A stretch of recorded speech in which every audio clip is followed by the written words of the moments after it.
தங்கவயலில் இன்றைய செய்தி.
ಇದು ಬ್ರಹ್ಮಕುಮಾರಿ ವಿಶ್ವವಿದ್ಯಾಲಯ 89ನೇ ಶಿವರಾತ್ರಿ ಕಾರ್ಯಕ್ರಮವನ್ನು ಇಂದು ಈಶ್ವರೀಯ ವಿಶ್ವವಿದ್ಯಾಲಯದಲ್ಲಿ ಆಚರಿಸ್ತಾ ಇದೆ. ಶಿವರಾತ್ರಿ ಅಂದರೆ ಅರ್ಥ ಅಜ್ಞಾನದ ಕತ್ತಲನ್ನು ದೂರ ಮಾಡಿ ಬೆಳಕನ್ನು ಕೊಡುವಂಥದ್ದು. ಏಕೆಂದರೆ ಪರಮಾತ್ಮ ಅಂದರೆ ಮನುಷ್ಯರಲ್ಲ, ಪರಮಾತ್ಮ ಒಂದು ಜ್ಯೋತಿಯಾಗಿದ್ದಾರೆ. ಪರಮಜ್ಯೋತಿ ಪರಮಾತ್ಮ ಎಲ್ಲ ಆತ್ಮಗಳಿಗೆ ತಂದೆಯಾಗಿದ್ದಾರೆ. ಇಲ್ಲಿ ಜಾತಿ ಧರ್ಮ ಮತ ಭೇದ ಇಲ್ಲದ ಪ್ರತಿಯೊಬ್ಬ ಆತ್ಮಕ್ಕೂ ತಂದೆ ಪರಮಪಿತ ಪರಮಾತ್ಮನಾಗಿದ್ದಾರೆ. ಶಿವ ಅಂದ್ರೆ ಅರ್ಥ ಕಲ್ಯಾಣಕಾರಿ, ಮಂಗಳಕಾರಿ, ಶುಭಕಾರಿಯಾಗಿದ್ದಾರೆ. ಅಂತಹ ಪರಮಾತ್ಮನ ಮಕ್ಕಳು ನಾವೆಲ್ಲರೂ ಕೂಡ ಸರ್ವ ಧರ್ಮದವರಿಗೂ ಒಬ್ಬನೇ ಪರಮಾತ್ಮ. ಹೇಗೆ ಭೂಮಿ ಒಂದೇ, ಗಾಳಿ ಒಂದೇ, ಆಕಾಶ ಒಂದೇ, ಸೂರ್ಯನು ಒಂದೇ, ಚಂದ್ರನು ಒಂದೇ, ಹಾಗೆ ಪರಮಪಿತ ಪರಮಾತ್ಮ ಕೂಡ ಒಬ್ಬರೇ ಆಗಿದ್ದಾರೆ.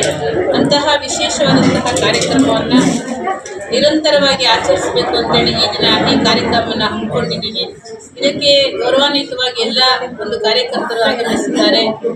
ಕರಪನಹಳ್ಳಿ ಅಧ್ಯಕ್ಷರಾದ ಸುರೇಶ್ ಅಣ್ಣವರು, ಈ ಒಂದು ಪೈಪ್ಲೈನ್ ಸೇವಾ ಕೇಂದ್ರದ ವಿಶೇಷವಾದಂತಹ ಸೆಂದಿಲ್ ಅಣ್ಣವರು, ಕೌನ್ಸಿಲರ್ ಸೆಂದಿಲ್ ಅಣ್ಣವರು ಬಂದಿದ್ದಾರೆ.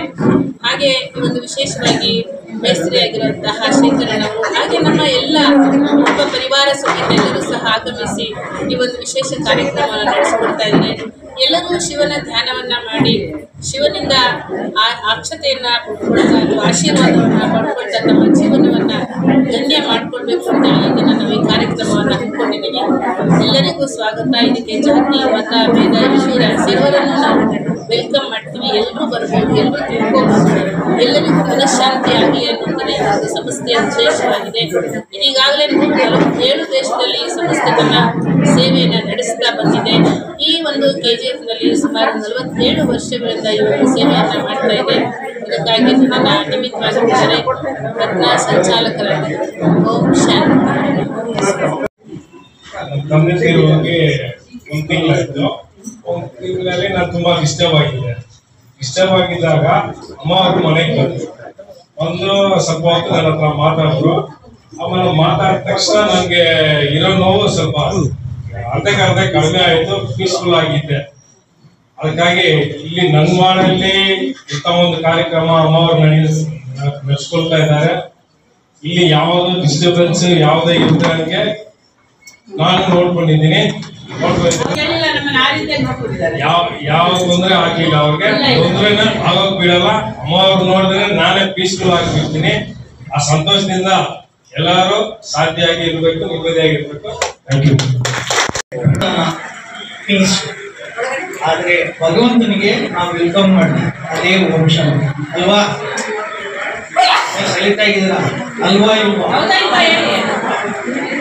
ಯಾಕಂದ್ರೆ ಮನುಷ್ಯನಿಗೆ ಸಮಾಧಾನ ಬೇಕಂದ್ರೆ ಇಂಥ ಒಂದು ಜಾಗಕ್ಕೆ ಸಮಾಧಾನ. ಬ್ರಹ್ಮಕುಮಾರಿ ಸಂತ ಅವರು 89 years ಇವತ್ತು ಸೆಲೆಬ್ರೇಟ್ ಮಾಡ್ತಾರಂದ್ರೆ ಈ ಸಂಸ್ಥೆಗೆ ಮುಖ್ಯವಾಗಿ ಹೇಳ್ಬೇಕಿದ್ರೆ ರತ್ನಾಕರ್ ಅವರು, ಲಕ್ಷ್ಮೀ ಅಕ್ಕ ಅವರು ಮತ್ತು ಅವರು ಸಿಬ್ಬಂದಿಗಳೆಲ್ಲ ಕೊಟ್ಟು ನನ್ನ ಗುರುಗಳಾದ ಮೀನಾಕ್ಷಿ ಸಿಸ್ಟರ್ ಅವರು ಇದ್ದಾರೆ.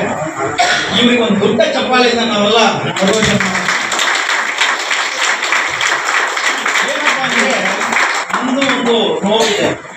ಜುಲೈ 30, 2022ರಲ್ಲಿ ನನ್ನ ಮಗ ನಿಧಾನ ಆಕ್ಸಿಡೆಂಟ್. ಆವಾಗ ನಮಗೆ ಮನಸ್ಸಿಗೆ ಸಮಾಧಾನ ಇಲ್ಲ, ನೆಮ್ಮದಿ ಇಲ್ಲ, ಏನಿಲ್ಲ. ಆ ಟೈಮ್ಗೆ ನನ್ನ ಪತ್ನಿಯಾದ ರತ್ನಕುಮಾರಿ ಈ ಜಾಗಕ್ಕೆ ಭೇಟಿ ನೀಡಿದ್ರು. ಆವಾಗ ಇದು ಬಿಲ್ಡಿಂಗ್ ಎಲ್ಲ ಏನಿಲ್ಲ, ಬರೀ ಕೆಳಗಡೆ ಮಾತ್ರ ಹಾಲ್ ಥರ ಇತ್ತು. ಆದರೆ ಅವರು ನಮ್ಮ ರತ್ನಾಕ್ ಅವರು, ಲಕ್ಷ್ಮೀ ಅಕ್ಕ ಅವರು ಎಲ್ಲ ಸೇರಿ ಇವನ್ನ ಸ್ವೀಕರಿಸಿ ಅವ್ರಿಗೆ ಸಮಾಧಾನ ಕೊಟ್ಟಿದ್ದಾರೆ. ಇವತ್ತು ಅವ್ರು ಸಂತೋಷವಾಗಿದ್ದಾರೆ ಅಂದ್ರೆ ನನಗೆ ಸಂತೋಷ. ಅದು ಬಂದು ಬ್ರಹ್ಮಕುಮಾರಿ ಮಗುನೇ. ಆದ್ರೆ ನನ್ನ ಪತ್ನಿ ನನ್ನ ಹಿಂದೆ ಇದ್ದು ಎಲ್ಲ ಏನೇನು ಕಾರ್ಯಕ್ರಮಗಳು ಮಾಡಬೇಕು ಈ ಇದಕ್ಕೆ ಬ್ರಹ್ಮಕುಮಾರಿಗೆ ಸಪೋರ್ಟ್ ಮನೆಗೆ ಬಂದು ಡಿಸ್ಕಸ್ ಮಾಡದೆ ಇರೋ ದಿನನೇ ಇಲ್ಲ.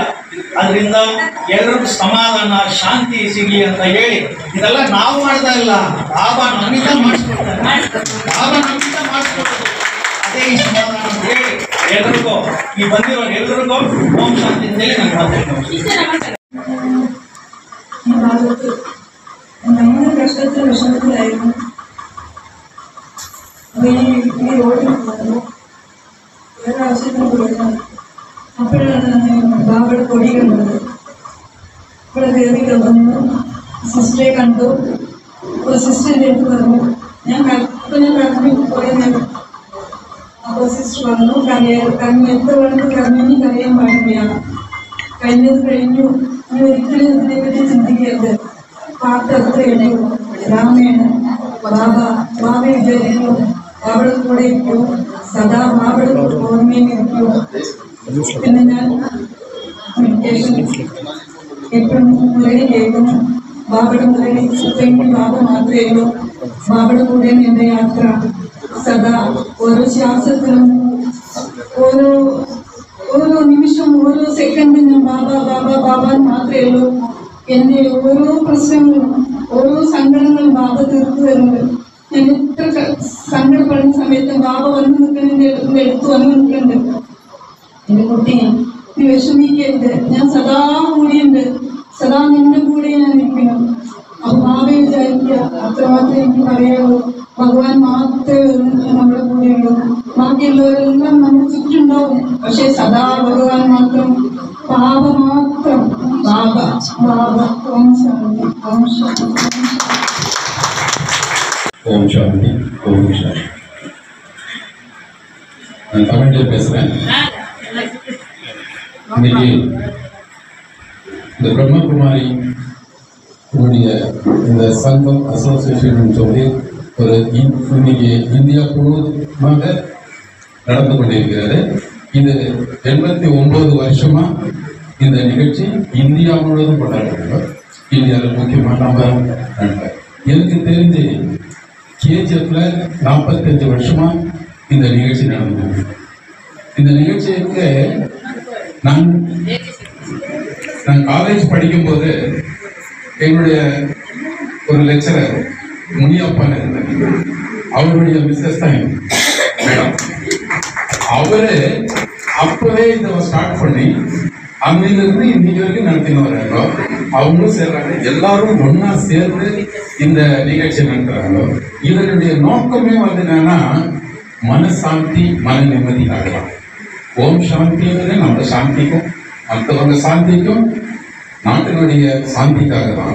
இந்த நிகழ்ச்சி வந்து ரொம்ப நம்ம நினைக்க முடியாத சில காரியங்களை இப்ப நம்ம சுரேஷ் சொன்ன மாதிரி ரத்னகுமாரியுடைய மனநிலை, சுரேஷனுடைய மனநிலை எல்லாம் இன்னைக்கு ஒரு வழிக்கு நல்ல முறையில வந்திருக்குது. மனசாந்தியா அவங்க இருக்கிறாங்கன்னா அதுக்கு காரணம் இங்க இருக்கிறவங்க எல்லாரும் அந்த ஓஸ்கார்.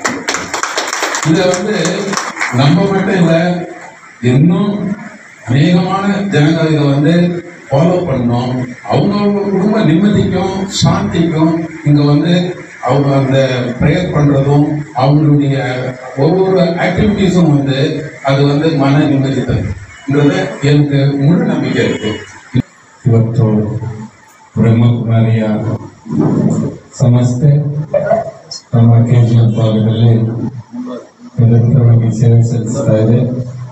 ಅದರಲ್ಲಿ ಇವತ್ತು ನಾವು ವೇದಿಕೆ ಮೇಲೆ ಬರಬೇಕಾದ್ರೆ ಇಷ್ಟೊತ್ತು ಹೇಳ್ತಾ ಇದ್ರು, ನಮ್ಮ ಅಕ್ಕ ರತ್ನಕುಮಾರಿ ಮೇಡಮಿಂದ ಈ ಒಂದು ವೇದಿಕೆಗೆ ಬಂದು ನಾವು ಮಾತಾಡೋದಕ್ಕೆ ಅವಕಾಶ ಕೊಟ್ಟಂತ ಎಲ್ಲ ಕನ್ನಡಿಗರಿಗೂ ವಂದಿಸುತ್ತಾ,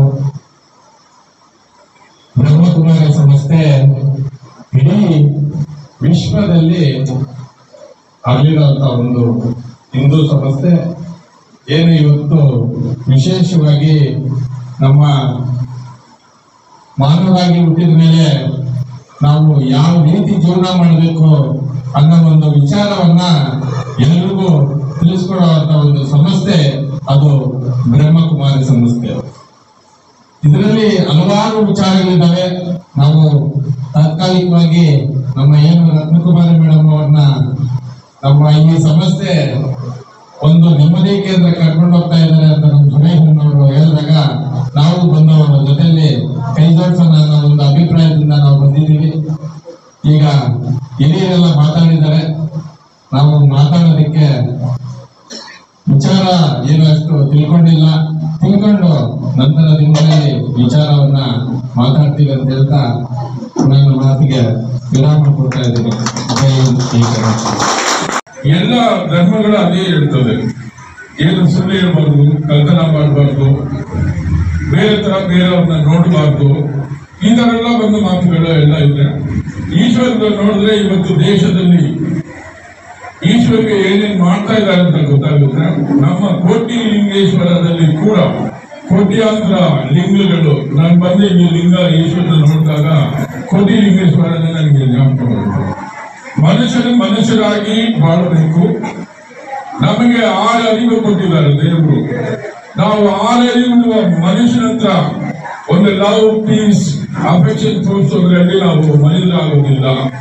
5 ಅರಿವು ಪಡೆದಂತ ಪ್ರಾಣಿಗಳು ಮೇಲೆ ನಾವು ಬಂದು ಪ್ರೀತಿ ವಿಶ್ವಾಸ ಕೊಟ್ಟರೆ ನಾವು ಬಂದು ಬಾಬಾ ಸಾಹೇಬ್ ಬುದ್ಧ ನಮ್ಮ ಮುಖದಲ್ಲಿ ಬರೆದಿರ್ತಾರೆ, ಒಬ್ಬ ಮನುಷ್ಯನ ಆಗ್ತದೆ.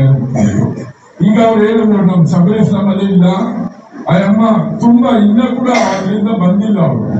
ಅವರು ಇಲ್ಲಿ ಈ ಬ್ರಹ್ಮಕುಮಾರಿ ಆಶ್ರಮಕ್ಕೆ ಬಂದ ಮೇಲೆ ಮೆಡಿಟೇಷನ್ ಮಾಡಿ, ಯೋಗ ಮಾಡಿ, ಇವತ್ತು ಅವ್ರ ಮನೆಗೆ ಮನಸ್ಸಿಗೆ ಸ್ವಲ್ಪ ಶಾಂತಿ ಸಿಕ್ಕಿದೆ ಅಂತ ನಮ್ಮ ಲೈನ್ ಡಾಕ್ಟರ್ ಸುರೇಶ ಹೇಳಿದ್ದಾರೆ.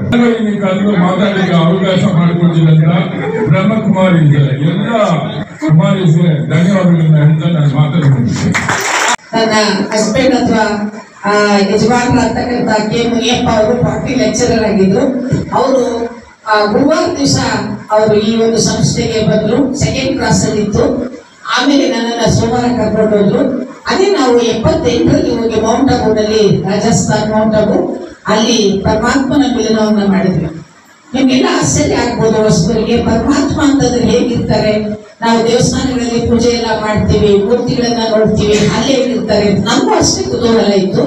ಆದ್ರೆ ನಿಜವಾಗ್ಲೂ ಅದು ಒಂದು ಬಹಳ ವಿಭಿನ್ನವಾದ ಯುನಿಕ್ ಎಕ್ಸ್ಪೀರಿಯನ್ಸ್. ಅಂತ ಎಕ್ಸ್ಪೀರಿಯನ್ಸ್ ಮಾಡೋದಕ್ಕೆ ಕೆಲವರೆಲ್ಲ ಹೊಸಬರು ಕೂಡ ಇಲ್ಲಿ ಹೋಗ್ತಾ ಇದ್ದಾರೆ. ಮತ್ತೆ 77 ಮೊದಲು, ಇದು ಸುಮಾರು 73-74ರಲ್ಲಿ ಪ್ರಾರಂಭ ಆಗಿದೆ. ಆಮೇಲೆ ನಾವು ಕೋರ್ಸ್ ಎಲ್ಲ ತಗೊಂಡು 7 days ಹಾಕೋರೇನು ಹೇಳ್ತಿದ್ರು. ಅದಾದ್ಮೇಲೆ ಇನ್ನು ಸುಮಾರು ಜನ ಎಲ್ಲ ಬೆಮ್ಮೆಲ್ ಎಂಪ್ಲಾಯೀಸ್ ಎಲ್ಲ ಬರ್ತಾ ಇದ್ರು. ಅದರಲ್ಲಿ ಅಣ್ಣವರು ಒಬ್ರು.